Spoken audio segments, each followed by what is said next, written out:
కొత్తగా IT company పెట్టాం, ఉద్యోగాలు ఇచ్చామని పేపర్ ప్రకటించినాం. అయినా కానీ మన తెలంగాణలో నిరుద్యోగులు చాలామంది ఉన్నారు. ఎవరు రావట్లేదబ్బా. వస్తే వాళ్ళని ఇంటర్వ్యూ చేసి మంచి పిల్లల్ని సెలెక్ట్ చేసుకోవాలి మా ఆఫీస్కి.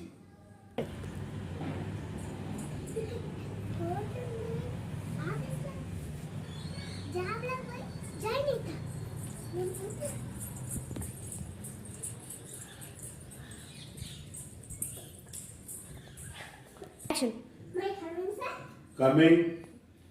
శ్రీరామ్, ఏం పేరు నీ పేరు? నువ్వు ఎంతవరకు చదువుకున్నావు? ఉద్యోగం చేస్తావా?